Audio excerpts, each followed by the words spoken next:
Je vais prendre 2 minutes pour parler de quelque chose d'un peu technique, mais qui est important. Et pour ma part, on dit ce qui se conçoit clairement s'énonce aisément et les mots pour le dire viennent aisément.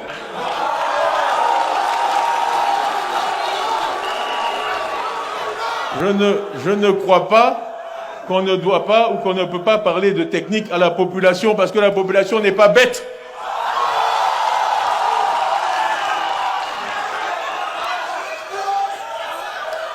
Tout le monde a une tête. Alors, je vais parler d'une chose qu'on appelle l'indice de développement humain. Ce n'est pas compliqué à comprendre. Ça mesure le développement humain à travers la santé et l'éducation. Donc, ça mesure l'espérance de vie à la naissance, c'est-à-dire quand un enfant naît dans un pays, combien d'années on espère qu'il va pouvoir vivre. Il y a des pays où c'est 60 ans, des pays où c'est 80 ans, des pays où c'est 90 ans, et dans tous les pays du monde, c'est un chiffre qu'on essaie d'augmenter pour que les gens vivent plus longtemps, pour qu'il y ait moins de morts. Je pense que tout le monde peut comprendre ça. Merci. Le deuxième aspect, c'est l'éducation. On mesure le niveau d'éducation des populations. Alors, dans ce fameux indice IDH, indice du développement humain, en un an, la Côte d'Ivoire est passée de 159e à 166e sur 193 pays. Ce sont des chiffres officiels, incontestables, fournis par l'État de Côte d'Ivoire lui-même. Nous sommes donc dans les 30 derniers pays du monde. Nous avons reculé de 7 places en un an. Et je vais juste vous donner, parce que ces données sont officiellement disponibles, l'année où le PDCI a été chassé du pouvoir. En 1999, cet indice pour la Côte d'Ivoire était de 125. 125 dans le monde. C'était un rang honorable. Après avoir été 118e en 1990, nous avons après été étranglés par la dette. Depuis 2011, nous avons bénéficié d'un allègement de la dette très significatif. Et nous sommes 166e.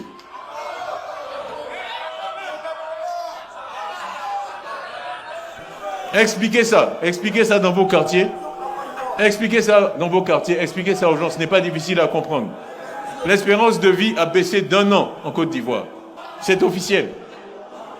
C'est officiel. En 2024, avec toute la technologie disponible dans le monde. Alors. Donc, sur tous ces sujets, et bien d'autres encore, il nous faudra agir autrement, différemment. Il nous faudra surtout, et le plus important, mettre l'humain au centre de toutes nos actions. Ce n'est pas un sujet sur lequel le PDCI a besoin de vous convaincre parce que nous l'avons fait. Nous l'avons fait quand nous étions au pouvoir. C'est pas une chose qu'on doit apprendre à faire. Tout Ivoirien qui a plus de 30 ans, y compris les directions de tous les partis de Côte d'Ivoire, sont des produits du système éducatif créé et mis en place par le PDCI, c'est incontestable. Au centre de toutes nos actions. Ce n'est pas un sujet sur lequel le PDCI a besoin de vous convaincre parce que nous l'avons fait. Nous l'avons fait quand nous étions au pouvoir. C'est pas une chose qu'on doit apprendre à faire. Tout Ivoirien qui a plus de 30 ans, y compris les directions de tous les partis de Côte d'Ivoire, sont des produits du système éducatif créé et mis en place par le PDCI, c'est incontestable.